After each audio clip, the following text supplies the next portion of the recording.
咱們聊聊最近電影圈最炸的事兒。9年了，兄弟們，整整9年，比一部美劇拍完都長。瘋狂動物城終於出續集了，11月26號上映，結果呢，直接炸了。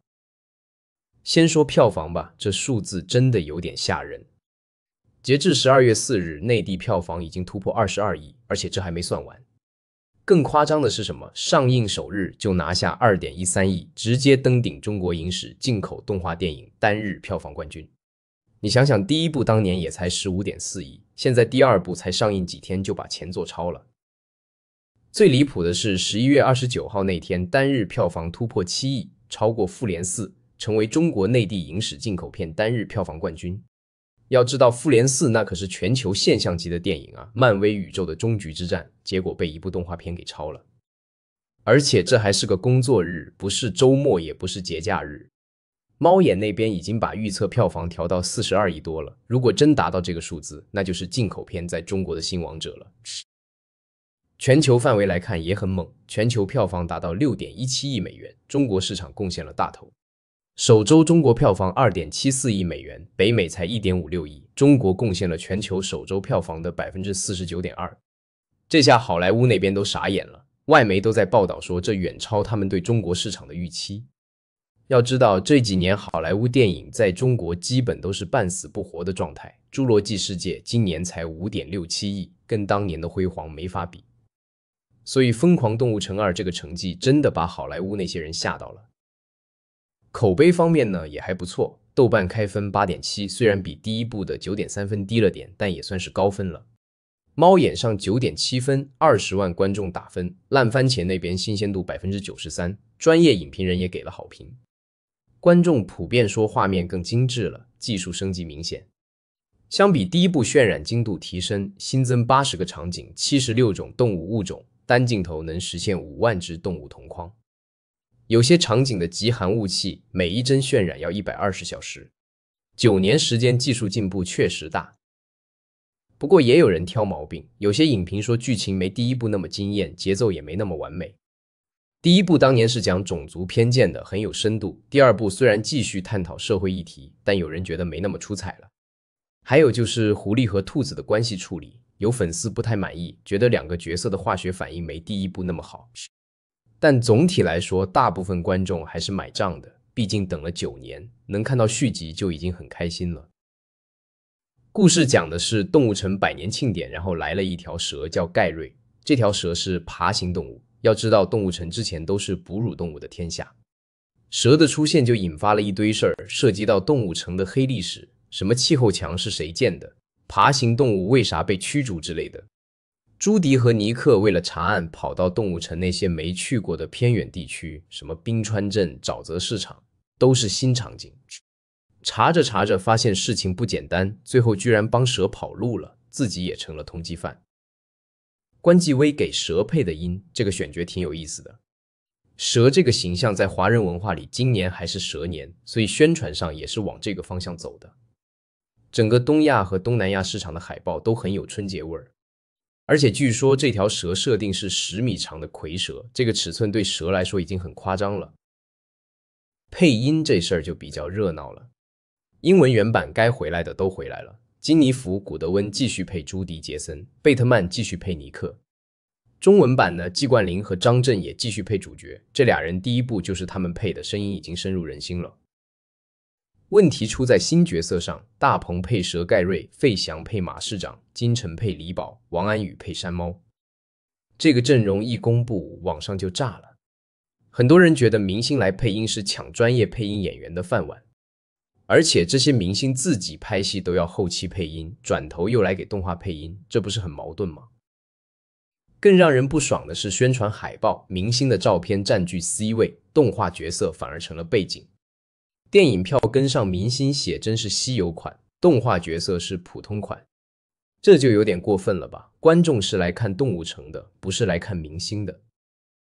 上映之後爭議更大了，有網友吐槽中配版聽不清，還沒字幕，說費翔配的馬市長咬字不清，費翔配音聽不清，直接上了熱搜。有人說影院排的主要還是英文原版，原版觀影人數也比中文版多。片方後來也學聰明了，預售主要排原版場，中文配音版的宣傳都刻意降低存在感，連正式的中文配音預告片都沒放出來。其實明星配音這事兒，好萊塢也在做，但人家請的都是真有國民度的大明星。比如原版朱迪是金妮弗·古德溫配的，人家可是知名女人裡的演員。問題是咱們這邊請的明星號召力和專業度都有點尷尬。大鵬、王安宇這些人說頂級流量吧，算不上；說專業配音吧，又差點意思。所以就成了一個兩頭不討好的局面。不過公平地說，大鵬他們也不是完全不行。大鵬說他為了貼合佘蓋瑞缺牙漏風的設定，刻意調整聲線，制造氣息感。金晨也說他嘗試把聲音放大，語速加快，不想一聽就是自己的聲音。至少態度還是認真的，只是觀眾已經對這種操作產生抵觸情緒了。不管你配得怎麼樣，先罵了再說。這背後反映的是整個行業的問題。過去10年，有超過40部動畫電影請了超過90位明星配音，片方就是覺得明星有流量，能帶票房，但實際效果呢，往往適得其反。觀眾現在對配音的要求越來越高，你聲音跟角色不搭，再大的明星也沒用。而且明星配一部动畫的片酬頂得上專業配音演員配100部的收入，這就讓專業配音演員的生存空間越來越小。說到底還是片方太急功近利了。瘋狂動物城這個 IP 本身就夠強，第一部的口碑擺在那兒，根本不需要明星來加持，結果非要搞這一套，反而給自己找麻煩。不過好在票房夠猛，這些爭議也就是網上吵吵，實際影響不大。畢竟大部分觀眾還是會選擇看原版的。從市場反饋來看，觀眾對這部電影還是很認可的。從觀眾畫像看，24歲以下年輕觀眾佔比高達 31.8%， 遠高於動畫片均值。這說明年輕人願意為了這部電影回到電影院。而且不只是年輕人，40歲以上的觀眾比例也有所上升，真正做到了老少皆宜。地域分布上，江蘇省貢獻票房最多，佔 9.87%， 其次是廣東和浙江。城市的話，上海、長沙、重慶排前3。經濟發達地區的觀影熱情更高，這也符合規律。衍生品這塊也是瘋了，電影還沒上映呢，就有近60個品牌跟他聯名，什麼潮玩、服飾、零食、汽車、航空全都來了。泡泡瑪特的盲盒直接賣瘋了，有些隱藏款從69塊漲到399塊，溢價快5倍了。周大福的黃金吊墜賣3280，轉運珠賣2380，刷新了聯名產品的價格上限。這種 IP 的商業價值真的太強了。影響力這塊也不得了，這部電影救活了整個11月的大盤。11月總票房突破30億，刷新2019年以來同期紀錄。要知道，今年電影市場一直挺低迷的，暑期檔才119億，2023年可是206億，國慶檔也只有18億，比前2年差多了。結果《瘋狂動物城2》上直接把整個市場帶起來了。